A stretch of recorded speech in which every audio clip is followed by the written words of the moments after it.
aw ni ɲankuma an filɛlibagaw aw bisimila an k'a ɲɛfɔ kɛnɛ kan jani jabarani sanfɛla la aw denmuso ani aw balimamuso man kan don Laliya Sisoko bi an bɛna kuma lakanabaliya de kan lakanabaliya min ni a kɛlen bɛ ka mɔgɔw kamana gan ni wagati in na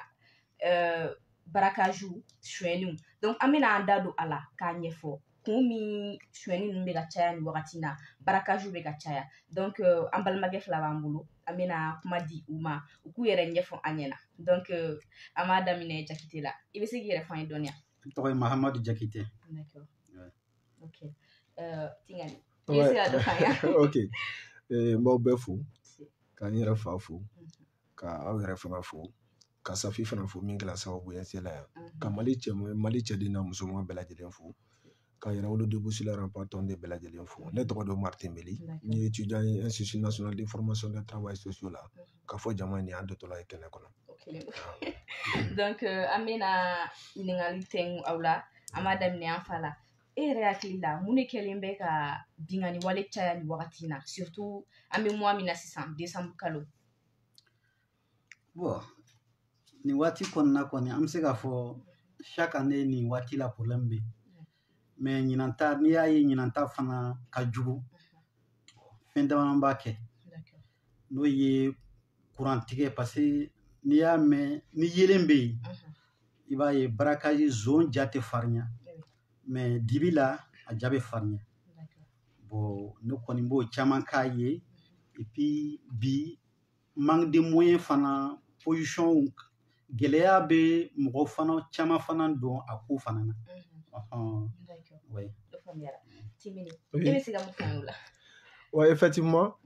n'i y'a jateminɛ k'a lajɛ n'an ye insécurité ta k'a lajɛ bi bi in na vraiment ça devient très grand sens ni an b'a fɔ bamanankan na n'a bɛ ka bonya kojugu n'an y'a ta k'a lajɛ Mali yɛrɛ kɔnɔna na insécurité forme fana ka ca an ye k'a fɔ ko an bɛ gɛlɛyaw kɔnɔna na n'o ye insécurité min bɛ nord ninnu ani centre kɔnɔna na k'a fɔ Banbaci wale olu fana ka insécurité bɛ yen bon insécurité min yɛrɛ fana bɛ yen depuis Mali bɛ yen bada o ye maa minnu ni an bɛ se k'a fɔ ko ni lamɔw ma ɲɛ so qui est très très important n'a lamɔw ma ɲɛ so ni o bɛ ka mun kɛ o bɛ ka ko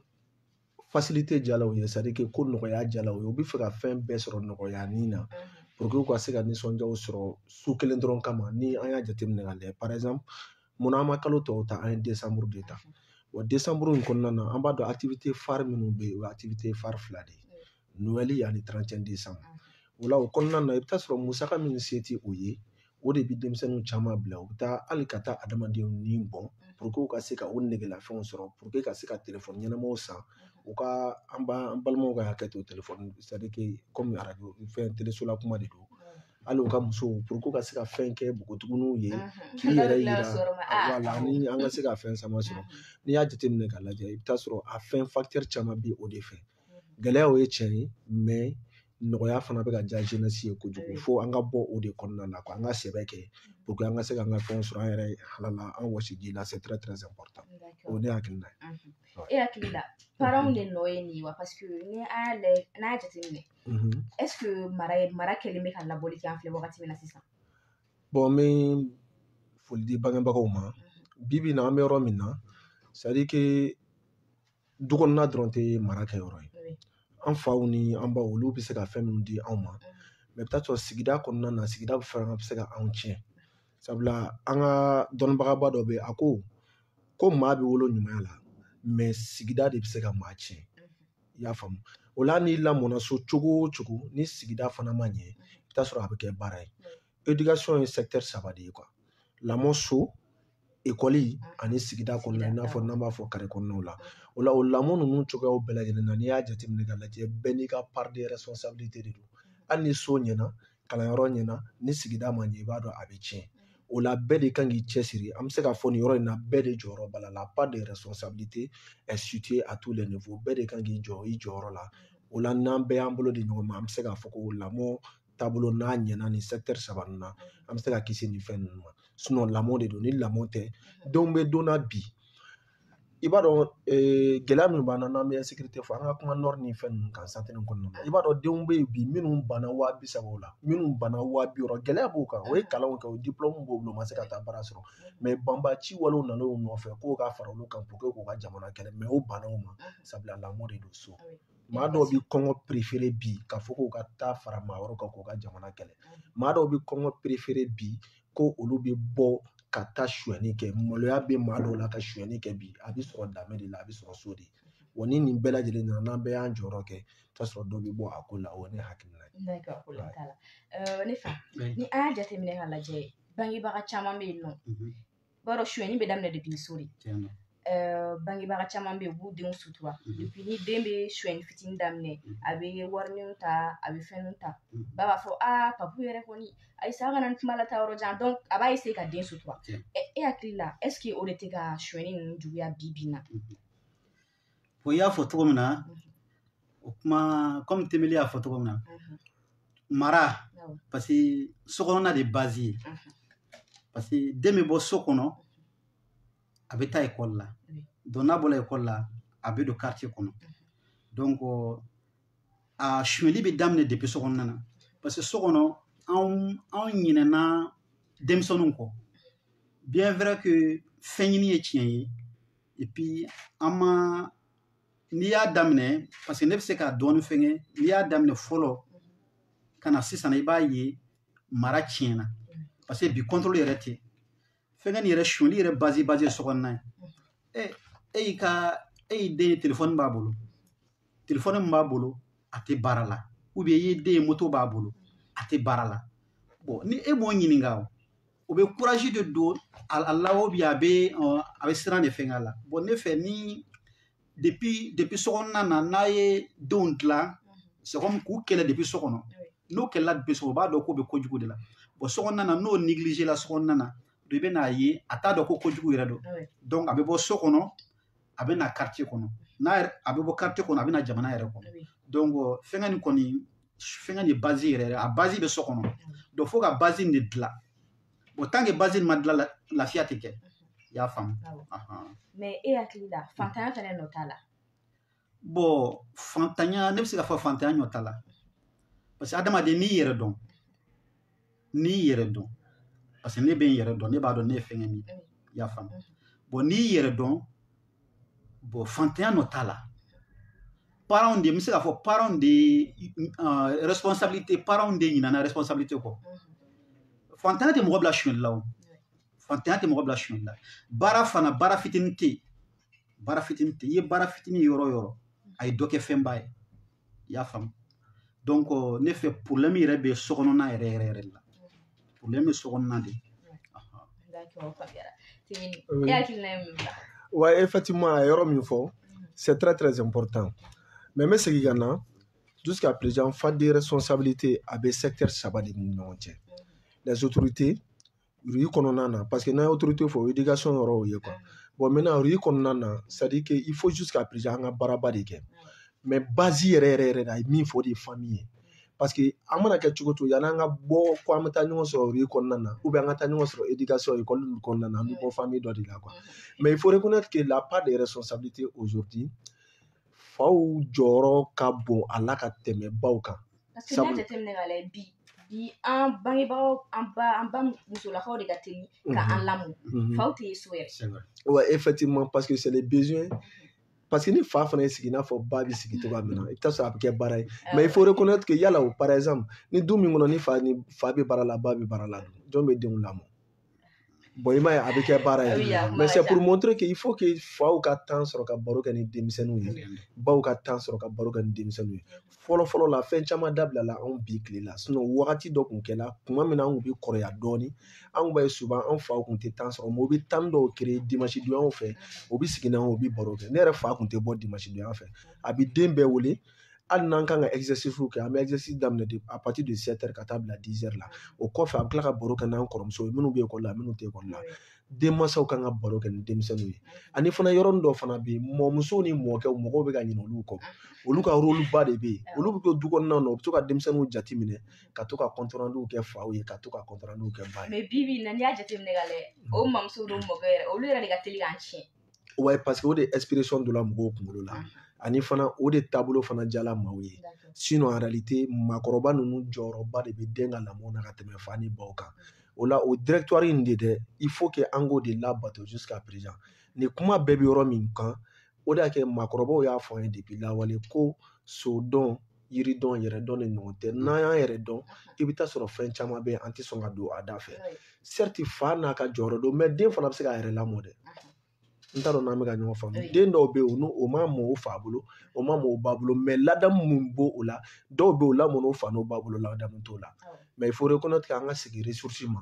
Mali la ni danbe segin so i bɛ taa sɔrɔ fɛn caman bɛ yen an bɛ bɔ a kɔnɔna na danbe in dɛ fo an ka segin o de la o de y'a la jamana ɲɛmɔgɔw y'a faamuya bi k'a fɔ ko fu k'an ka fɛnw segin so n'an y'an yɛrɛ dɔn n'an kɛla an yɛrɛ ta ye i bɛ taa sɔrɔ fɛn caman bɛ yen an bɛ bɔ a kɔnɔna na kɔlɔlɔ fɛn fɛn bɛ Mali kan bi fɛn foyi wɛrɛ tɛ fo an ka segin so an ɲinɛna an yɛrɛ kɔ sinon kunun i kun b'i ka fɛn bila maa yɛrɛ mɔgɔ de kun bɛ e m'a ye maa b'i faama k'a fɔ ko n bɔla fɛn dɔ kan k'a ɲini k'a tigi ɲini fo ka taa di a tigilamɔgɔ ma i ma i faamana k'o kumaw mɛn c'est parce que an ɲinɛna so de kɔ il faut que lamɔ ninnu ka segin so bangebagaw k'o jɔ o jɔyɔrɔ la an yɛrɛ k'an jɔ an jɔyɔrɔ la jamana fana k'a jɔ a jɔyɔrɔ la i bɛ taa sɔrɔ n'o kɛla a bɛ baaraw ɲɛ o de y'a kɛ chinois ka ɲɛmɔgɔba dɔ tun bɛ yen ni a kun fɔ a ma na ko Confucius ale ko pour que sigida ka kɛ sigida ye bɛɛ k'i jɔ i jɔyɔrɔ la fa ka kɛ fa ye ba ka kɛ ba ye teri ka kɛ teri ye jamana ɲɛmɔgɔw fana kɛ jamana ɲɛmɔgɔ ye minnu fana ye jamanadenw ye o fana ka to jamanadenya la o la n'o kɛla ni nin bɛɛ farala ɲɔgɔn kan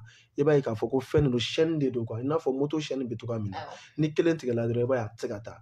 i n'a fɔ ko adamaden joli sira fana don veine filɛ joli siraw de don mais ni bouchon créé la i b'a ye a tɛ se ka taa mais ni bouchon tɛ yen dɔrɔn i b'a ye an bɛ taa ni sira ye a bɛ ten de quoi bɛɛ ni jɔyɔrɔ don quoi problème t'a la o faamuyara mais est ce que drogue dɔ t'a la parce que ni drogue t'a la ni maki b'a la a bɛ sɔn fɛn bɛɛ ma dɛ ouais problème ye mun yanni a ka taa drogue t'a la lamɔ de lamɔ don fɛn bɛɛ bɛ lamɔ i mana taa cogo o cogo a bɛɛ bɛ lamɔ de kɔnɔna na gɛlɛya mais drogue n k'a bɛ san de mais fantan tɛ se ka drogue min ayi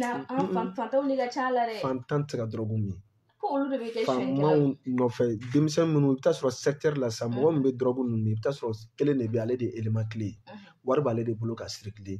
i b'a ye k'a fɔ ko même hali te filɛ nin ye sisan n'i ye te sigi sisan i b'a ye i bɛ jama san ka te min tilan de don quoi a bɛ ten ala yɛrɛ de y'o lajarabinin bila quoi i bɛ taa sɔrɔ hali n'i ye drogue fitinin sɔrɔ sisan i kɛrɛfɛ mɔgɔ ni bɛ cɛ o secteur ni bɛ kɛ yan i bɛ taa sɔrɔ mɔgɔ dɔw bɛ n'olu yɛrɛ tɛ a mɔgɔ fɛn fɛn bɛ na a si tɛ sɔrɔ k'a min a bɛ ten de quoi mais ni lamɔ ancré la a tigilamɔgɔw la i bɛ taa sɔrɔ a fɛn caman bɛ yen a bɛ nɔgɔya quoi o la ni hali bi ni État fana y'i jɔ a jɔyɔrɔ la ka contrôle bonya voilà il y a ainsi de suite quoi a ka ca quoi mais est ce que État fana nɔ t'a la parce que chômage ka ca baara tɛ ka sɔrɔ est ce que o de tɛ ka jeunes bila ni binnkanni wale ninnu na bon ne bɛ se k'a fɔ État nɔ b'a la État nɔ t'a la parce que lamɔ filɛ an bɛna lamɔ na dɔɔnin lamɔ moi je me rappelle en 84-85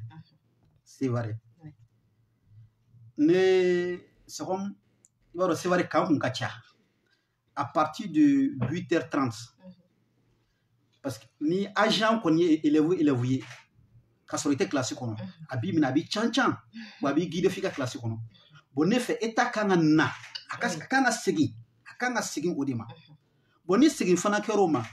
bon ne fɛ baara fitinin tɛ o baara fitinin tɛ État nɔ b'a la dɛ mais anw yɛrɛ fana c'est comme lafiya diyara n ye kojugu sinon ne bɛ maa dɔn a ye université kɛ ka tila i y'a faamu a tun bɛ wotoro pousser a tun bɛ na a bɛ taa ni don minnu tɛ ni cours tɛ don min na a bɛ na ɲama cɛ n'a da ma f'i ye k'ale étudiant i tɛ da la donc c'est comme a lamɔna a b'a yɛrɛ fɛ c'est comme a m'a yɛrɛ di lafiya ma a m'a yɛrɛ fisaya baara ma État nɔ b'a la dɛ mais an fana nɔ fana b'a la parce que État fana tɛ se le 21 millions la État tɛ se ka nin bɛɛ fɛngɛ o État tɛ se ka nin bɛɛ ta donc an yɛrɛ de bɛ an jɔ an kolo la ka sɛbɛ kɛ d'accord faamuyali sɔrɔ o la Tumini e bɛ se ka mun f'an ye o la ouais effectivement c'est à dire que ko in a ɲɛ ka ca quoi sabula mun na ɲinti feerebaga b'a dɔn ka fɔ wo b'a la a sanbaga b'a dɔn ka fɔ wo b'a la mais o t'a bali sanni na o t'a bali feereli la. Il faut reconnaître que la part des responsabilités c'est de l'autorité même de l'État est une obligation au diagois de quoi. Par exemple, allez exemple min fɔ fɔlɔ la militaire kun bɛ mɔgɔw gɛn a tɛ ku i la 8h30 mais yɔrɔnin dɔ bɛ yen éducation na a donna k'a fɔ ko maître yɛrɛ man ka bugɔli kɛ bilen. N t'a dɔn n'an bɛ ka ɲɔgɔn faamu. L'éducation civique et morale o de autorité ka autorité y'a ye fo o de ka sigi l'éducation civique et morale la hali i ma ye chinois denmisɛnnin fitinin de i b'a ye k'a fɔ k'ali ni hymne national bɛ da i b'a dɔn a bɛ girin ka wuli a denmisɛnnin fitinin a bɛ wuli ka hali n'a bɛ gilan sanfɛ a bɛ wuli parce que sens de patriotisme culture a don a la de quoi en tant que tel olu a bɛɛ bɛ lamɔ de kɔnɔna la o la bangebagaw k'a dɔn k'a fɔ ko denfaw bɛ denw bugɔli minnu kɛ juguya kan ko tɛ mais maître dɔw b'a exagérer o de nana ni décision dɔw tali mais il faut k'an ka segin a la il faut que bugɔli ka don école la mais a man tɛ ka modérer pour que ka denmisɛnnin bagabaga parce que denmisɛnnin ma bagabaga n'a tola a yɛrɛ ma a bɛ fɛn minnu ta sigida kɔnɔna na a bɛ to de appliquer c'est-à-dire que école kɔnɔna na wa famille fana na a bɛ segin a kɔnɔna na mais ni nin bɛɛ baara kɛla ni maître fana y'o jɔ o jɔyɔrɔ la État ka se ka jɔ a jɔyɔrɔ fana na ka éducation civique et morale don a caman yɛrɛ tɛ kɛ bugɔli yɛrɛ ni min fɔla denmisɛnnin ye denmisɛnnin bamananw o de fɔ an ye ko denmisɛnnin ye bɔgɔ kɛnɛ de ye n'i y'a lamɔ ka a mɔ cogoya min na k'a bila a bɛ ja ka bɛn n'o de ye o la ni bɛɛ y'i jɔ i jɔyɔrɔ la i bɛ taa sɔrɔ nin fɛn fɛn filɛ nin ye n m'a fɔ ko a tɛ ka kɛ bilen parce que ko mana kɛ cogo o cogo i bɛ taa sɔrɔ kolon dɔw b'a la o tɛ ban exception b'a la quoi mais n'an y'an bolo di ɲɔgɔn ma i bɛ taa sɔrɔ caman bɛ yen a bɛ nɔgɔya quoi sinon les étudiants ils sont là il y a certains des étudiants hali san dɔw bɛ campus la o bɛ jigin o bɛ taa maçon baara kɛ o bɛ segin ka na wulada fɛ e ka jateminɛ étudiant ka to étudiant la ka tila ka taa maçon baara kɛ ka tila ka na f'a bɛ kalan kɛ ça veut dire qu'en réalité a ɲɛ bɛ fɛn dɔ de la siniɲɛsigi ko de don bon bɛɛ kan ka sɔn o de ma an k'an yɛrɛ sacrifier sinon n'an ye facilité n'an ye nɔgɔya diya anw yɛrɛ ye an t'a kɛ maa la quoi an b'a kɛ an yɛrɛ de la quoi parce que ko kelen n'i minɛna sonyali la n'i bɔgɔla ka faga cɛ i fa n'i ba tɔɔrɔ dɛ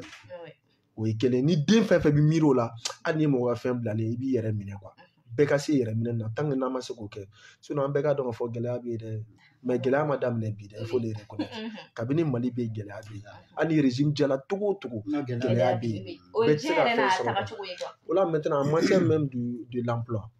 l'État ne peut l'employabilité État tɛ se ka bɛɛ ta il faut le reconnaître il faut que État fana ka secteur dɔ dayɛlɛ n'o ye entrepreneuriat ye o ka jeunes dɛmɛ a la quoi projet ɲɛnama mana kɛ jeunes minnu bolo État k'olu accompagner il faut pas que jeunes ka projet ta ka taa yira État la État k'i kɔ don o la quoi a bɛ na ni frustration ye a bɛ na ni c'est à dire que denmisɛnninw ye o bɛ révolution dɔw ta ka taa cheminement dɔw kan cheminement minnu man d'u ye mais État tɛ se ka bɛɛ dɛmɛ il faut le reconnaître nous sommes 21 millions de personnes État mɔgɔ minnu bɛ faso yɛrɛ baara la est-ce que a bɛ tɛmɛ 20 000 personnes yɛrɛ kan étatiquement il faut qu'an ka sɔn entrepreneuriat ma an ka entreprise dayɛlɛ an yɛrɛ ye an ka dɛmɛbagaw ɲini o ka se k'an dɛmɛ an fana ka kɛ yɛrɛ baara an ka lawaleya c'est très très important o ne hakilina ye quoi d'accord problème t'a la mais est-ce que e hakilina la téléphone ni télé nali ma dɔ fara nin ko in kan parce que ni an jateminɛ ka lajɛ télé la yɛrɛ bi na i bɛ barakasi sugu bɛɛ ye surtout yɛrɛ denmisɛnnin dɔw bɛ o lajɛ u b'a fɔ ne bɛ nin essayer donc dɔw b'a essayer ka taga bingani walew kɛ k'u référer o kan ouais e bɛ se ka mun fɔ a ye effectivement au facteur B oui comme Jules Rabelais b'o de fɔ a ko la science sans conscience n'est que ruine de l'âme c'est-à-dire que fɛn o fɛn ni scientifique y'a dilan ɲuman b'a la a kɛcogoya ɲuman a minɛli ɲuman n'i y'a ta ka ɲuman kɛ i bɛ se ka ɲuman kɛ dɛ n'i y'a ta ka juguman kɛ i bɛ juguman kɛ kojugu sinon ordinateur kelen-kelen min filɛ nafaba de b'a la mais n'i ko i bɛ tiɲɛni ladon hali État kun i bɛ se ka État lataa fɔ i t'i la a bɛɛ bɛ dépend i bɛ fɛn minnu appréhension min ta a bɛɛ bɛ lamɔ in de bolo quoi sinon maa camanba de bɛ tile ka télé filɛ denmisɛnnin dɔw yɛrɛ b'o o tɛ bɔ télé yɛrɛ kɔrɔ mais o ladaminen don fo k'a faga barakaji a bɛ dépend chaîne i ma ye abonnement chaînew ka ca a dabɔ kun ye min y'i diya i ka t'i concentrer o de kan mais ni min diyali ye i bɛ t'o de lajɛ a bɛ ten de quoi problème t'a la o faamuyara Jakite i bɛ se ka mun fɔ a ye o la téléphone ni télé nali a ma dɔ fara bingani walew kan wa bon Temini y'a fɔ cogo min na o de don i b'a dɔn ɲuman bɛ fɛn bɛɛ la kolon b'a la toujours an bɛ taa lamɛn kɔnɔ ni lamɔnna téléphone i b'a utiliser i tɛ tiɲɛni k'a la ni lamɔnna fana télé b'i ka télé filɛ i tɛ juguman k'a la toujours lamɔ de fo ka base de fo ka lamɔ de dilan c'est comme racine yen yɛrɛ de soubassement ye yen de ni soubassement ɲɛna ko nin bɛɛ bɛ nɔgɔya ni soubassement nɔgɔya ko nin bɛɛ bɛ nɔgɔya bon toujours ne kɔni n b'a ɲini toujours autorité fɛ autorité k'a jɔ a jɔyɔrɔ la autorité a k'a jɔ a jɔyɔrɔ la bon et puis denmisɛnninw ka éducation filɛ denmisɛnnin dɔ bɛ yen ni kumana a b'a faamu dɔw bɛ yen i b'o bagabaga a b'a faamu dɔw bɛ yen ni cancani yɛrɛ tɛ a t'a faamu sinon ne bɛ se k'a fɔ ne den bɛɛ bɛ privé la san o san rentrée la n bɛ taa n b'a ɲɛf'u ye ne den de don n b'a dɔn aw tɛ na n'i y'a ye aw y'a bugɔ a y'a bugɔ a ye ko kolon de kɛ ne de bɛ autorisation d'aw ma karisa n'a y'a ye sira min kan a y'a can aw fa ye ne ye mɔgɔ si ka fɛn a rentrée n bɛ taa ɲɛfɔ donc parce que mɔgɔ tɛ se ka denmisɛnnin ye k'a bugɔ ten o i b'a ye sira dɔ de kan bon bi bagabaga denmisɛnnin caman bɛ yen o tɛ bagabaga mɛn mais cancani o b'o mɛn i y'a faamu bon toujours an ka segin base nin yɛrɛ de kan sokɔnɔna yɛrɛ de kan ka dilan ni sokɔnɔna dilanla quartier bɛ dilan ni quartier dilan jamana bɛ dilan o faamuyara mais ni an ye a jateminɛ ka lajɛ zon caman bɛ yen nɔ ni u y'u ka barakaju kɛ ubiyɛn n'u y'u ka binganiwalew kɛ u bɛ taga kaso la u bɛ wagati kɛ n'u bɔra u bɛ tila ka segin u ka binganiwalew kan tuguni e yɛrɛ hakili la mun de b'o kɛ siran de t'u dusukun na tuguni autorité yɛrɛ ɲɛ wa ubiyɛn a ko bɛ cogo di bon ne fɛ siran tɛ yen tuguni parce que sonyali filɛ kaso punition don n'a kɛra ka ɲɛ a bɛ dilali kɛ mais n'a kɛra cogo di a bɛ tiɲɛli fana kɛ i y'a faamu bon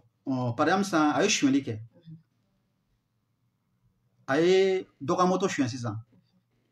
bon a ye kalo dama kɛ ka sɔrɔ a bɔra a bɛ yɔrɔ min na o y'a bila yɔrɔ min na i b'a sɔrɔ yen ne fɛ depuis kaso kɔnɔ o kan ka mɔgɔ dɔw de ta min bɛ hakilina fɛngɛ don la karisa e nin kɛ mun kosɔn mun taɲɛ b'i la bon ne fɛ n'o bɛ yen ou bien k'o to n b'a dɔn o bɛ sisan kaso bon caman kɔnɔ o b'o dege métier la mais o k'a sigi ka kuma n'u ye fana karisa a bɛ nin kɛ kun jumɛn na dɔw ta bɛ yen i b'a sɔrɔ dɔw ta ye raison bɛ dɔw bolo i b'a sɔrɔ dɛsɛ façon dɔ bɛ yen a tɛ métier la a tɛ fɛngɛ la bon n'o y'a yira ko dɛsɛ don atelier o la o bɛ se k'a kalan métier dɔ la parce que o ye petini dɔ yira ne la a tun bɛ boli i y'a faamu mais a ka fɛn kɔnɔ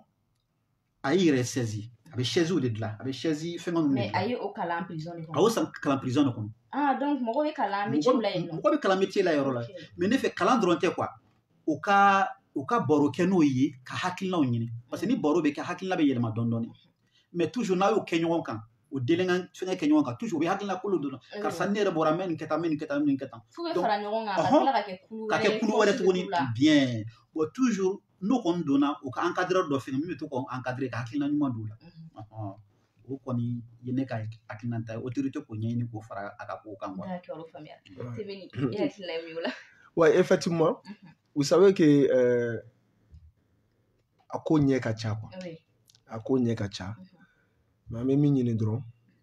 vraiment jeunesse ka nɔgɔya to yen quoi. Sinon n'i y'a jateminɛ k'a lajɛ quoi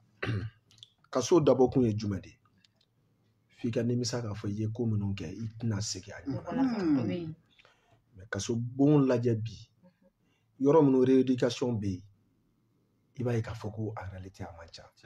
I b'a ye denmisɛnnin kunda de bole yɛrɛ i ma ye bole tɔgɔ bɛ fɔ parce que bole de o b'a baara ninnu kɛ mais sanfɛla ninnu na est ce que a bɛ ka kɛ a kɛcogo la n'i taara souvent kaso bon kɔnɔna na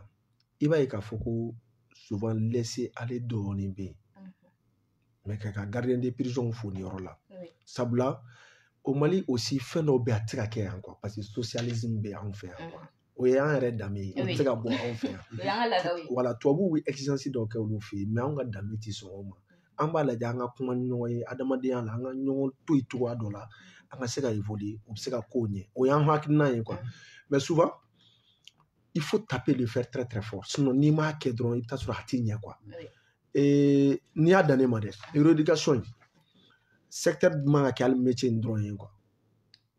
i b'a dɔn kasoden fɛn fɛn bɛ b'a dɔn a bɛɛ kan ka taa foro yɛrɛ de kan ka di o ma office du Niger min filɛ nin ye quoi a kan ka réaménager quoi ne yɛrɛ kun fɛ surasi ninnu u k'a baara kɛ quoi kasoden fɛn fɛn bɛ yen u ka réaménagement u ka ninnu ta u ka taa baara kɛ en réalité u ka baara kɛ faso ye quoi olu yɛrɛ bɛ a bɛ nafa kɛ o ye hali a bɔrɔ dɔw bɛ se ka taa o somɔgɔw yɛrɛ fɛ yen ani o yɛrɛ fana u b'a don jamana ka kɛsu kɔnɔna na quoi o la jamana gɛlɛya fɛn jamana de bɛ k'u balo vous allez trouver que jamana de bɛ k'u balo mɔgɔ minnu bɛ taa kaso la k'a fɔ ko n'o somɔgɔw bɛ taa dumuni di u ma a maaw man ca dɛ a se tɛ bɛɛ ye dɛ il faut les reconnaître kɔngɔ bɛ dɔw bila ka taa suyɛnni kɛ olu bɛ taa kaso la mais il faut reconnaître que l'État a beaucoup à faire. L'autorité de l'État, en réalité, ça doit être exigé. Moi, faut de façon dictatoriale. Oui. Parce que nous, on a fait la main, non, mais il paraît que ils ont genre o yɔrɔ la o wagati ko fɛn caman fagali suyɛnni dɔw tun bɔra non mɔgɔ fagalaw dɔ tun bɛ faga wa mɔgɔ fagalaw dɔ tun bɛ faga an ka constitution y'a fɔ hali bi a ma falen an ka constitution na ɲɛ de bɛ ka datugu a kan sinon hali sisan a ma falen an ka constitution na article bɛ yen a ma falen an ka constitution na mais n y'o de fɔ Mali tabiya quoi ko dɔw bɛ yen a ma nɔgɔ quoi sinon Chine a tɛ ku i la i ka suyɛnni kɛ o n'i ye suyɛnni kɛ le temple de la révolution bɛ Chine hali sini i bɛnbakɛ a ye suyɛnni min kɛ o y'a fa place publique la ka taa jɔ ka marifa ci a la o y'a ta a kunkolo bɛ yen i denmisɛnnin i fa ni ba o b'o bɛɛ ta n'olu fana ye suyɛnni kɛ o b'o faga o b'a kunkolo o b'a da ɲɔgɔn kan k'a sɛbɛn a ye suyɛnni kɛ nin na a ye nin wari ni hakɛ nin de ta i den tɔ o bɛ taa yɛrɛ la k'a fɔ i fa ye zon de e b'i kale fo ka taa diɲɛ wele tɛ suyɛnni kɛ bilen c'est pour cela que c'est-à-dire que il faut aujourd'hui nous avons les institutions là sɛbɛnni minnu bɛ an bolo sariya bolo ka a dafalen don nɔgɔ kelen t'a la jamana fɛn fɛn ɲɛ b'a la tan a bɛɛ ka constitution a bɛɛ ka sariya sɛbɛn a klankɛ bɛɛ bolo an ka charte de kurukanfuga la pour ne pas que an ka charte de kurukanfuga n k'a fɔ k'o de t'a la mais sariya gɛlɛn sɛbɛn fɛn fɛn bɛ yen a bɛɛ bolo anw de fɛ yen Mande o la i k'a dɔn k'a fɔ ko on a besoin des hommes forts aujourd'hui an mago tɛ institution na bilen c'est-à-dire que sɛbɛn la bilen sɛbɛn dafalen don mais il faut que maa de ka sɔrɔ minnu bɛ loi appliquer ni loi appliquer la mais min fɛ i bɛ fɛn fɛn fɔ suyɛnni kɛla e b'i ka moto bila i bɛ taa yɔrɔ min ja sinon a jateminɛ Safi yɛrɛ y'a ta fɔ a ka moto ta la ta fɔ a ka baarakɛyɔrɔ la k'an to émission na sa an ka taa sɔrɔ k'an ka moto tɛ dugumala la o jamana an filɛ wagati min na mɔgɔ si hakili sigilen tɛ bɛɛ de kamana gannen don i yɛrɛ b'i bolola fɛn bila hali n'i y'a sigi sen de la dɔ bɛ na sɔrɔ ka sa bon c'est très très grave n'an sela o yɔrɔ ma dɔrɔn vraiment c'est très très grave les gens ont peur de sortir a man ɲi an ma les gens en réalité ont peur de voyager o man ɲi an ma et nord kow bɛ yen centre kow bɛ yen yan fana kow fana ni Bamakɔ ta fana donna la ne ba o kuma an bɛna taa min mais il faut que la population aussi an ka information di sariya tigilamɔgɔw ma an bɛna tila ka se o yɔrɔ ma sisan parce que n'i y'a jateminɛ ka lajɛ maliyɛn bɛ ban dénonceli de ban ko solidarité est ce que an tɛ k'a k'an yɛrɛ la parce que ni ko in parce que problème min ye basakɛlɛ n'i ko i sen t'a la ni ta y'a ko minɛ don min na ka don i ka bugu la o don i b'a dɔn ka fɔ sɛbɛn ko n'an y'an ba dénonciation ma ne ba wala i bɛ dénonciation kɛ parce que a turu ma se i ma quoi an kana ɲɔgɔn jigilatigɛ nafa t'a la quoi an bɛ ɲɔgɔn couvrir ça n'a pas d'importance an k'a dabila n'an m'a dabila an bolo bɛ kɛ an yɛrɛ kala ye n'an n'u bolo kɛla an yɛrɛ kala ye an fɛ k'a bɛ tiɲɛ maa minnu ye a tɛ tiɲɛ olu ye koyi a bɛ tiɲɛ fɔlɔ ye yan'a ka se maa wɛrɛw ma o la n'an ye kofɔli kɛ an ka sensibilisation État fana ka sensibilisation kɛ ka mɔgɔw ladɔnniya k'a fɔ suyɛnni man ɲi mais suyɛnni fana tɛ zonba misɛnninw ye dɛ mais an fana ka jamana ɲɛmɔgɔ minnu bɛ taa bahirikaw suyɛn miliyariw suyɛn an fana an t'olu fana ta ɲɛfɔ olu t'o dabila ne yɛrɛ ye fa ye suyɛnni na o kuma a bɛ kɛ cogo di e bɛna mun fɔ den ye mais sigida fana na mentalité min bɛ an maliyɛnw fana kunna ni fa ye exercice kɛ k'a fɔ ko a ye jamana baaraw kɛ cogoya dɔ la mais n ko a bɛ fɔ sigida la n'a y'a kɛ hɔrɔnya kan ka ban ka mobilibaw san ka ban ka suyɛnnibaw kɛ a bɛna fɔ sigida kɔnɔ ko nin cɛ yɛrɛ ni fa kɛla ministre a ma kɛ foyi ye e fa ma kɛ foyi ye ka taa ni jamana hakɛ e bɛ taa nin bila nin poche la a ma se ka foyi ɲɛ aw ye bon sisan nin mentalité a fana a ko ka gɛlɛn dɛ ani fana il faut reconnaître que ni maa ye poste de responsabilité kelen sɔrɔ Mali la dɔrɔn maa 100 de ka charge bi bila i kan il faut k'o fana de ka dabila hali suyɛnni man di jamana ɲɛmaa dɔ ye jamana maa somɔgɔw de b'o bila ka suyɛnni kɛ parce que demande ka bon en réalité consommation ka bon quoi maaw de bɛna cɛ karamɔgɔ tɛna i tɛ 2000 ci ma 5000 ci ma i bɛ sɔn min na i yɛrɛ sigilen i bɛ baara la i bɛ ka fɔ i ka sara banna ka sɔrɔ hali i yɛrɛ ma foyi sɔrɔ or que denbaya b'i bolo fɛn maa bɛɛ tɛ se ka ɲɛfɔ balimaw bɛ yen socialisme ka bon anw fɛ yan il faut que c'est à dire que système ka falen quoi n'an ma système falen an bɛ ɲɛtaga min kɔ vraiment a bɛ gɛlɛya quoi yɛlɛma ba de b'an bolo jusqu'à présent mais a bɛ ɲɛ quoi n'Ala sɔnna ma a bɛ ɲɛ quoi. D'accord. A bɛ ɲɛ. Jakite e bɛ se ka mun fɔ an ye o la an bɛ ɲɔgɔn sutura kojugu hali n'a fɔra sisan ko an ka dénonceli kɛ a ka gɛlɛn mɔgɔ caman bolo donc e yɛrɛ hakili la o ye jumɛn ye. Bon i b'a dɔn ne fɛ hali bi ni mara ɲɛna n bɛ se ka fɛn yɛrɛ base ye mara de ye ni mara ɲɛna dénonceli a bɛ kɛ bon et puis fɛn kelen fana bɛ yen an b'a fɔ bamanankan kan min b'a ɲɛmɔgɔ de filɛ ni ɲɛmɔgɔ tilenna dugumɔgɔmaw bɛ tilen i y'a faamu parce que n'i y'a ta an ka institution yɛrɛ fana ɲɛmɔgɔ min n bɛ exemple yɛrɛ yira a ka dɔgɔ bon e de kan ka mɔgɔw kan ka ɲumanya ye e de la c'est comme sotigi filɛ ni jogo ɲuman yira sotigi la dudenw fana b'a jogo ɲuman ɲini mais ni dudenw y'a ye jogo ɲuman tɛ sotigi la donc du kɔni bɛɛ b'a kɛ bɛɛ b'i yɛrɛ ye bon dénonciation f'a ka kɛ de ne kɔni bɛ fɛn yɛrɛ kɛ mara yɛrɛ i taara yɔrɔ o yɔrɔ i seginna yɔrɔ mara de don ni mara ɲɛna suyɛli a tɛ kɛ ni mara ɲɛna suyɛli parce que i bɛ miiri danbe yɛrɛ la fɔlɔ ne bɛnbakɛw y'a kɛ tan est ce que ne ye nin kɛ ne kɔ bɛna kɛ cogo di mun bɛna fɔ ne kɔ ma bon fo ka taa nin de la bon mɔgɔ min marala o de bɛ nin ye mɔgɔ min ma mara a tɛ nin ye ale kɔni b'a ka avantage de ye dɔrɔn mais ja a b'o dɔrɔn de ye. D'accord faamuyara Tinbele an bɛna se e ma n'i ye a jateminɛ ka lajɛ ni wagati la suyɛni anw jeunes très souvent jeunes bɛ suyɛni kɛ fête ko de kama ka fête préparer bon cɛlakaw yɛrɛ ka teli ka suyɛni kɛ ka wari ɲini ka taga di musow de ma yɔrɔ donc e bɛ se ka mun fɔ an ye o la. awɔ bon ça veut dire que il faut que o mentalité an ka décoloniser ka bɔ o mentalité ninnu la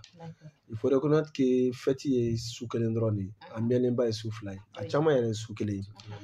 il faut que e ka bila i kunna k'a fɔ ko yala ni e de somɔgɔ taara faga moto kama ka t'o feere ka taa téléphone san ka taa di maa wɛrɛ ma yala ni e bɔra a kalama a bɛ mun de kɛ e la ni bɛɛ y'o bila i kunna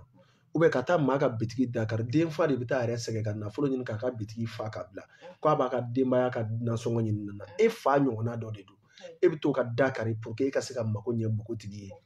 npogotigi a bɛ tila k'i plaqué a bɛ tila k'i plaqué i ma a caman bɛ yen 31 dɔw su fɛ den dɔw tɛ si so faw fana tɛ ɲininkali kɛ bilen c'est pour cela que par des responsabilités a ko ka bon kojugu o la vraiment mais c'est un message à lancer à la jeunesse fɛsi ɲɛkɔrɔla de don an ka lajɛ an ka maa bɛɛ bɛ delili kɛ c'est pas pour encourager les uns et les autres ne hakili la maa ka deli k'o ka fisa ni suyɛni ye quoi an bɛɛ ye somɔgɔ dɔw bɛ fanga fan dɔw fɛ ou bien yɔrɔ dɔw fɛ commerçants fɛnw de don ta hɔrɔnya la i ka taa masigirika ye k'a fɔ ko karamɔgɔ ne fa nin bɛ ko bɛ n ye a ka di n ye i ka nin di yan ou bien nin ko bɛ n ye a bɛ tan i b'a dɔn denfa dɔw fana bɛ yen hali o t'a to a fɛn ka se n'a wagati surunyana u bɛ denmisɛnninw wele aw bɛ fɛ an ka kɛ cogo di an bɛ dumuni de kɛ so minnu bɛ fɛ ka taa yala la bon nin musakanin bɛ n bolo n se de ye nin ye a ye nin minɛ ka taa ka musakanin kɛ festivité don bɛɛ bɛ fête kɛ o mais il faut k'a ko ka harmoniser denw ka kalan a ko la yan'a wagati surunyali tɛ sinon kungo sogo minɛ don tɛ wulu kalan don ye k'a fɔ ko a ka taa sogo minɛ i y'a faamu n bɛ dan o yɔrɔnin na denfaw b'a faamu quoi donc e bɛ se ka mun fɔ a ye o yɔrɔ la. Bon, bon, ne fɛ baarakɛbaliya man ɲi e bɛ bi dɔ kan i b'a ka téléphone minɛ a la k'i b'o feere k'o di i sunkuru ma parce que i b'a jateminɛ i yɛrɛ la fɔlɔ est ce que n'a kɛra i la a ka di i ye wa ou bien n'a kɛra i somɔgɔ la a ka di i ye wa bon ni m'o de jateminɛ i b'a ye n t'a dɔn n b'a fɔ cogo min yɛrɛ la quoi a bɛ gɛlɛya quoi a bɛ gɛlɛya bon parce que maɲumantɔ ko de k'a ɲini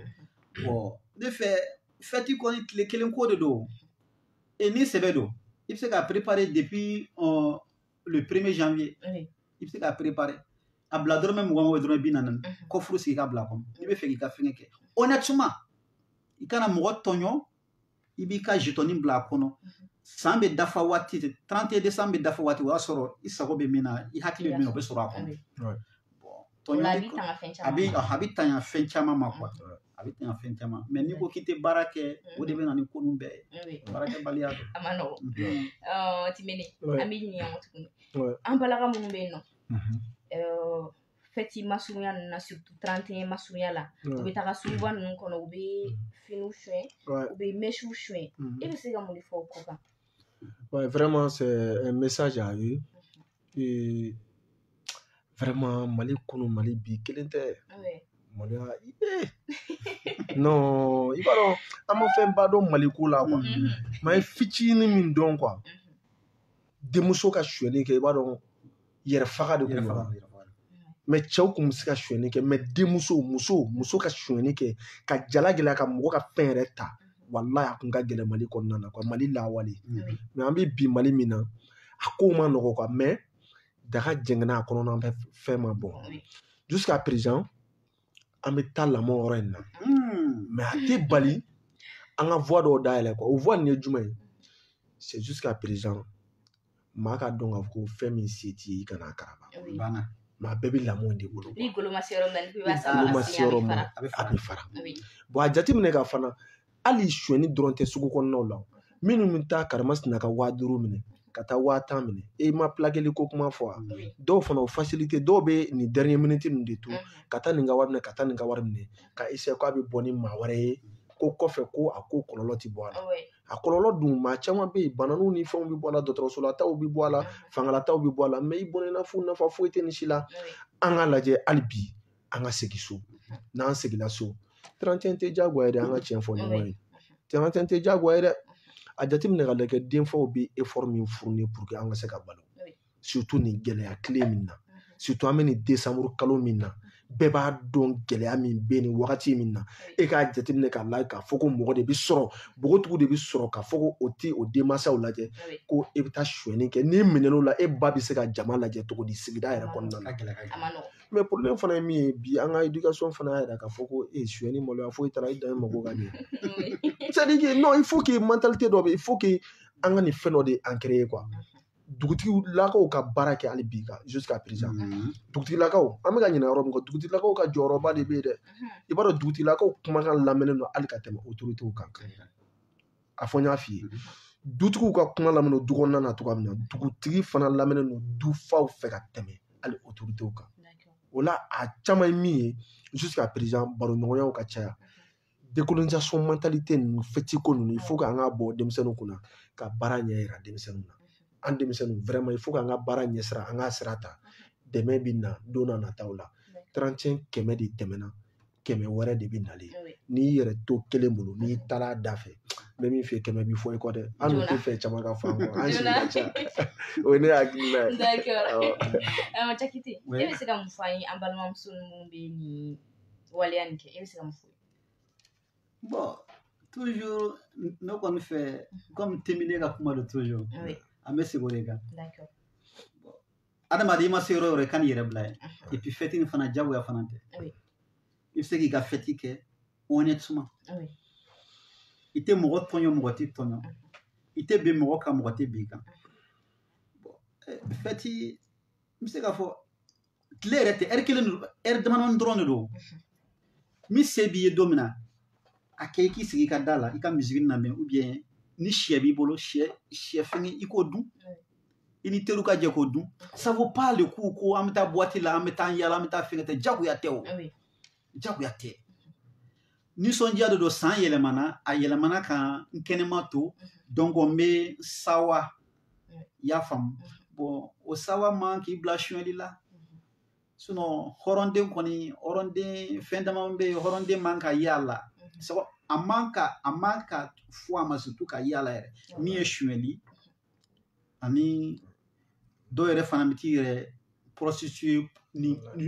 c'est comme ni doni dɔrɔn kama nafa t'a la quoi fɛti camanba de bɛ ni ɲinan ta y'i sɔrɔ position min na i b'a k'o position na ni san wɛrɛ ta y'i sɔrɔ position min na i b'a k'o position na donc ça vaut pas le coup ka t'i yɛrɛ bila sonyali la i b'i somɔgɔw tɔgɔ tiɲɛ i b'i balimaw tɔgɔ tiɲɛ nafa t'a la quoi. D'accord, o faamuyara. Timini an bɛ segin ma o tuguni. N'i y'a jateminɛ ka lajɛ mɔgɔ dɔw bɛ yen nɔ fɛntanya t'u la dɛ. Se b'u somɔgɔw ye et puis somɔgɔw bɛ fɛn k'u ye mais très souvent u bɛ tila ka sonyɛli de kɛ. Ne hakili la o ye mun ye bana de don wa ou bien jumɛn de don? Ouais, bana de don. D'accord. A bɛ fɔ o ma ko les kleptomanes. Ok. Farajaw ko ma ko les kleptomanes. Olu ye maa ye maa minnu naturellement sonyɛli yɛrɛ de b'o joli la. Hali n'u ma fɛn sɔrɔ ka suɲɛ i b'a ye k'a fɔ ko u bɛ jama sigilen to dɔrɔn u bɛ taa u ka téléphone o yɛrɛ ka téléphone u bɛ taa bila dɔrɔn ka essayer dɔrɔn ka boli dɔrɔn k'a ta dɔrɔn ka boli naturellement u b'olu la quoi olu mago tɛ fɛn minnu na k'olu ta ten ça c'est naturel bon ni fɛn fɛn bɛ ala lajara b'i bolo débat t'o la bilen quoi an b'o to yen ten parce que conseil t'o ɲɛ foyi t'o ɲɛ sabula i mana kɛ cogo o cogo o b'o la de quoi ala yɛrɛ de y'o lajara b'i bila mais i bɛ taa sɔrɔ kɛmɛ sira la mais minnu b'a sira kan a tɛ tɛmɛ kelen kan. D'accord. Naturel de don ka olu ta conseil t'o la foyi t'o la. Ok, o faamuyara. N bɛ ɲininkali wɛrɛ tɛ n la. Bon yɔrɔnin ne tun bɛ fɛ ka ale ko parce que o yɔrɔnin na ne b'a kɛ se bɛ parents ye mais den bɛ sonyɛli kɛ ne b'a kɛ milieu de. D'accord. I y'a faamu parce que n y'a cas dɔw ye. Se bɛ n bɛ se k'a fɔ minisiri kɔrɔ dɔ den don i y'a faamu moyen bɛɛ b'a ye mais a nana yɛrɛ bila milieu dɔ la milieu min y'a dépassé ka na kɛ n bɛ se ka a yɛrɛ delila ka na ne yɛrɛ ma karisa wari jan n fa bɛ mission n'a nana n bɛna wari fɛ mais ne b'a dɔn ka kɔrɔ parce que a donna milieu dɔ la milieu min y'a dépassé donc ala jarabi tɛ o ye milieu de ye c'est comme a taara a yɛrɛ bila milieu dɔ kɔnɔ min t'a ka milieu ye sinon se b'a parents ye bon ale ta tɛ fantanya ye quoi c'est comme a bɔra milieu dɔ de kɔnɔ ka taa milieu dɔ kɔnɔ donc o milieu y'ale dominer.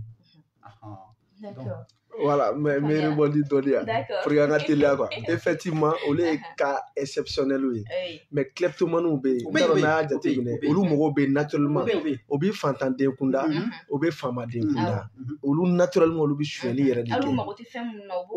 fɛn min na u b'a kuru dɔrɔn c'est à dire pour que jama k'olu ye pour que jama ka tugu olu kɔ a b'olu yɛrɛ de a sentiment yɛrɛ de bɛ na olu la olu naturel de don quoi mais i n'a fɔ a ye cas minnu fɔ olu cas bɛ yen ne yɛrɛ y'a cas dɔw ye mais n tɛna don o la olu cas exceptionnel effectivement olu cas fana bɛ yen voilà n fɔ o yɔrɔnin de fana pour que an ka teliya dɔɔnin aussi ni i y'a jateminɛ ka lajɛ bi bi in na sonyɛli ninnu bɛɛ ani braquage ninnu bɛɛ a bɛɛ kɛlen bɛ u t'a kɛ ten ka taga f'u k'i jogin dɔw bɛ muru don i kɔnɔ dɔw bɛ marifa ci i la ka teli ka hadamaden ɲɔgɔn bɔnɛ a min na e yɛrɛ hakili la est-ce que an n'u ma ban ɲɔgɔn na de? Ouais, aujourd'hui ni yɔrɔ na n bɛ tasi bila kɛ maa fan fɛ a banna nin ko ninnu sababuya fɛ ala ka hinɛw la hali tout récemment Colline du Savoir la Badalabugu étudiant dɔw fana taara yɛlɛ sanfɛla la zone dɔw taara yɛlɛ sanfɛla la k'o to leçon ta la ka u ka téléphone minɛ mais dɔw ma sɔn k'a ka téléphone di sama-samaliw nana u ni ɲɔgɔn cɛ dɔw bolila dɔ ninnu nɔfɛ u taara o la u ye agressé ni muru ye a étudiant to la quoi voilà c'est pour te dire que an sera degré min ma il faut que insécurité ko in a ka lajɛ ji ɲɛma jɔlen na certes niw banna ɲɔgɔn na niw jala gɛlɛyala ɲɔgɔn na hinɛ tɛ yen makari tɛ yen bilen quoi a kɛlen n'a fɔ ko an bɛ jungle de kɔnɔna na quoi ni min farila min ma o bɛ tɛmɛ n'o ye quoi bɛɛ ko yɛrɛ ko in de o de ye ko in bɛɛ lajɛlen voilà i m'a ye bon il faut que non personne n'a besoin de personne i m'a ye a bɛ fɔ ko hali Mali kɛlɛ caman lajɛ Mali kɛlɛ caman lajɛ hali révolution caman bɛ yen fɛn caman bɛ yen kɛlɛ caman bɛ yen hali gouvernement politique kunda kɛlɛ caman bɛ yen a bɛ fɔ ko i t'i jija i k'i ta ɲini fɔlɔ yanni nin ko in ka ban ni nin ko in banna i tɛ foyi sɔrɔ bilen dɛ Ouais. n t'a dɔn n'i y'a faamu taa ɲini de don la ko la o la n'i bɛ taa ɲini ka ban i ma ye waraba n'a bɛ kungo kɔnɔna na a b'a ta de ɲini a tɛ hinɛ a tɛ makari n'a bɛ fɛn fɛn sɔrɔ a b'a ta o de y'a kɛ kungo la masakɛ o de y'a kɛ kungo la masakɛ ye mais c'est pas parce que ale de fangatigi ka tɛmɛ kungo sogo bɛɛ kan o la il faut que adamadenya ka segin a bɛɛ bɛ lamara in de bolo o la an ka kɛ ko nin kungo ye ne kungo ye nin ye soma ye nin ye dɔ ye nin ye dɔ ye tant que ni limaniya barika ma bonya jusqu'à présent i b'a ye k'a fɔ ko hinɛ tɛ maa si dusukun na bilen o la n bɛ karamɔgɔw wele nin yɔrɔ in na u k'o jija u bɛ cɛsiri minnu na pour que jamanadenw ka se ka hakilinaw sɔrɔ ka limaniya sɔrɔ ka sabali sɔrɔ k'o don dusukun na i bɛ taa sɔrɔ n'o caman labaraya la i bɛ taa sɔrɔ a bɛ ɲɛ quoi sinon n bɛ min f'i ye hinɛ tɛ bi dɛ maa tɛ ka makari maa si la bi balimaw banna yɔrɔ min na ɲɔgɔn na yɔrɔ min na terimaw kɔni ko kuma tɛ fa ni baw bɛ ka ɲɔgɔn bila yɔrɔ min na i y'a dɔn denw kɔni ko kuma tɛ il faut que an ka hakili to yɔrɔ nin na an ka hinɛ ta jusqu'à présent n'an hinɛ ta faw bɛ sɔn ɲɔgɔn na baw bɛ sɔn hali ala yɛrɛ bɛ fara an kan ko bɛɛ bɛ ɲɛ mais tant que n'o ma kɛ ne ba a ko ma nɔgɔ dɛ. D'accord. Jakite i bɛ se ka mun fɔ an ye yɔrɔ la. Bon a ye yɔrɔ dɔ fɔ ne bɛ jeunes la ne bɛ dɔrɔgu fara kan parce que mɔgɔ min bɛ kariya k'i adamaden ɲɔgɔn faga k'a agressé ne fɛ ni fɛn t'i kɔnɔ a b'a sɔrɔ i t'i yɛrɛ bolo ni fɛn t'i kɔnɔ i tɛ se k'a kɛ a ma nɔgɔn un être humain sɛ tɛ ba tɛ saga tɛ ka marifa ci a la ou bien ka muru kɛ k'a agressé ne fɛ drogue fana autorité kan ka yen yɔrɔ fana lajɛ sinon un homme normal a tɛ se ka mɔgɔ a tɛ se ka mɔgɔ faga non a tɛ se donc o yɔrɔnin fana n b'o ɲini autorité fɛ toujours u bɛ effort caman na effort caman bɛ o fɛngɛ kan mais toujours u ka continuer n'a ye parce que n bɛ se k'a fɔ drogue de fɛn nin bɛɛ base ye drogue de fɛn nin bɛɛ base ye même n'i y'a daminɛ kɔrɔn fɛ parce que an y'a image dɔw ye o bɛ drogue vaccin kɛ denmisɛnninw na k'u ja gɛlɛya parce que denmisɛnnin yɛrɛ ou bien un être humain n'i ye marifa yɛrɛ mɔgɔ min bɛ fɛ n'i ye marifa yɛrɛ dama i b'a ye a dusu bɛ ban mais ni drogue b'a kɔnɔ a bɛ marifa manipuler façon bɛɛ a t'a dɔn ko ko yɛrɛ bɛ yen donc o yɔrɔnin fana ne b'o yɔrɔnin fana fara ka tɛmɛ ni ka fɛn ka drogue yɔrɔ bɛ yen. Ok problème t'a la o faamuyara i bɛ se ka mun fɔ an ye kumakuncɛ kuma la. Bon kumakuncɛ kuma toujours ne kɔni b'a ɲini autorité fɛ autorité k'a jɔ a jɔyɔrɔ la autorité n'a y'a jɔ a jɔyɔrɔ la an ka segin an kɔ quoi an ka segin an kɔ parce que ne b'a dɔn n'an seginna an kɔ avantage caman bɛ jamana nin ye mais n'an ma segin an kɔ c'est comme a bɛ kɛ baara tɔ ka jɛ ye donc autorité ka a jɔ a ka autorité yɔrɔ la parents fana k'o jɔ fɛngɛ na sokɔnɔna nin fo ka sokɔnɔna de dilan ni sokɔnɔna dilanna i b'a ye jamana bɛ dilan o de kɔni hakilina ani dakuruɲa kelen tun bɛ ne fɛ k'a fɔ o ye nin ye. D'accord o faamuyara Temini i bɛ se ka mun fɔ an ye kumakuncɛ kuma la. Awɔ kumakuncɛ kuma na n bɛ a daminɛ étape par étape n b'a daminɛ autoritéw la ka autoritéw fo u ka baara la ka ɲini autoritéw fɛ vraiment Mali étudiants sur la colline du savoir la vraiment tileganfɛlaw la sécurité bɛ yen mais sufɛla la an bilalen don an yɛrɛ ma dɛ or que an kolilen don ni i ɲɛ bɛ kan na école de guerre b'anw de ka yɔrɔ la a kolilen don an ka colline du savoir de la besi fana bɛ yen brigade d'intervention spéciale o bɛɛ bɛ o yɔrɔ la 80 arrondissement bɛ yen an ma ɲini autoritéw fɛ certes caméraw bɛ yen mais u k'a lajɛ u ka force de l'ordre bila i n'a fɔ ko AM ɲɛmɔgɔw tun y'a fɔ cogoya min na k'a fɔ ko polisiw ka kɛ cour kɔnɔna na cogoya min na poste de polisiw ka kɛ yen sufɛla fana na jamanadenw ekɔlidenw ka lakana sabula il faut que an ka kow prévenir yanni a kow ka kɛ caméra ko ye tiɲɛ ye mais ni mɔgɔ nana k'a bɛ tiɲɛni kɛ ka jigin étudiants tɛn'o yɛrɛ la denmisɛnninw cɛmanninw ni musomanninw tol'o yɛrɛ ma a t'a ko kɔlɔlɔ dɔn dɛ an bɛ kula la o 1000 ɲini ala ka an don an n'a ko cɛ mais lasɔmuni ka kɛ c'est très o y'an ka devoir de ka lasɔmuni kɛ autoritéw ye certes effort de guerre bɛ yen nord ni centre nin kɔnɔ an y'a faamuya mais an b'a ɲini o fɛ u ka étudiants la sécuriser jusqu'à présent sufɛla nin na Mali étudiants mako bɛ lakana na sabula an tolen don an yɛrɛ ma o ye kelen filanan o ye jumɛn ye o ye denmansaw ye denmansaw ka hakili to denmisɛnninw na jusqu'à présent c'est vrai a ma nɔgɔn an balo ɲini tɔla de bɛ na ni nin ko ninnu bɛɛ lajɛlen ye mais hali bi u ka courage ta u ka effort ta u ka se ka en réalité u ye fɛn minnu sɔrɔ u fa n'u baw la u k'o se k'o don anw fana kun n'o y'a ɲumanlama ye anw fana anw ka ban nɔgɔya ma an ka sɔn gɛlɛya ma sabula pour que hali sanu ka kɛ sanu ye a bɛ taa don tasuma de cɛ la a bɛ sɔrɔ ka tila ka kɛ sanu ye mais ni bɛɛ y'a ye bɛɛ bɛ nɛgɛ a nɔfɛ ka sɔrɔ a tɛmɛna fɛn min fɛ k'a ye i t'a dɔn kan maa si tɛ sɔrɔ ni gɛlɛya tɛ Asimi filɛ ɲɛmaa don bi o mais Asimi bɔla sira min fɛ ka se yan n'a dila dɔw ma k'u ka tɛmɛ o sira fɛ u b'a fɔ k'olu jɛn'a kɔ mais bi bɛɛ ɲɛ b'a la ko Asimi ko n'a bɔla yɔrɔ dɔ la o n'a ɲɔgɔnna caman Choguel o maa caman bɛ yen masakɛ foyi tɛ min ma gɛlɛya kɛ ko a ka san sɔrɔ mais an bɛ fɛ ka wolo tɛnɛ ka fɛn sɔrɔ tarata k'a kɛ fɛn ye a tɛ ɲɛ dɛ o la nin yɔrɔ la ka aw bɛɛ fo k'aw bɛɛ waleɲuman dɔn ka Safi fana fo min kɛra sababu ye n sela yan ka Yɛrɛwolo Débouché Rempart tɔnden bɛɛ lajɛlen fo plus précisément an ka commandant chef n'o ye Adama Bɛn Jara n'a bɛ fɔ a ma Bɛn de cerveau n'an ka tasiba bɛ yɔrɔ in na ka jamana autorités fana laɲini u fɛ jusqu'à présent u ka tasibila kɛ nin maa fila n'u ye n'o ye Sidiki ani Bɛn ye vraiment an bɛ se ka ɲini u fɛ cogoya min na jamana sariya ko de don mais an bɛ deli kɛ u bɛ se ka u mako to cogoya min na pour que gɛlɛya minnu bɛ an kan jusqu'à présent hali état du Sahel ko kuma min hali des états du Sahel ko kuma min bɛ yen vraiment o jɔyɔrɔba de bɛ a ko ninnu na laɲini bɛ ka kɛ pour que u ka se ka bɔ an ka se ka kɛlɛ tɔw yakubaya cogoya min na ɲɔgɔn fɛ n'an bɛ autorités fo k'aw yɛrɛ fana fo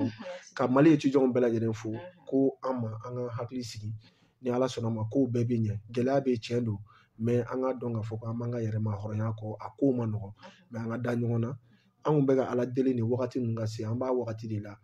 vraiment nin wagati in fana bɛ tɛmɛ wagati dumanw bɛ nalen ni Ala sɔnna je vous remercie. Merci. Ok, donc an b'a fɔ aw ɲɛna ko an bɛ parents interpeller an b'a f'u ye n ko mara ka segin so et puis an b'a fɔ autorités ɲɛna hali bi u k'u jija an b'a dɔn sanjikɔrɔ wɔsi o tɛ ye u bɛ k'u se kɛ mais hali bi u ka dɔ fara u ka kɛtaw kan et puis an bɛ a fɔ Ala ka an bɛɛ kisi ninnu ma parce que di wagati in na kɔni a ma nɔgɔ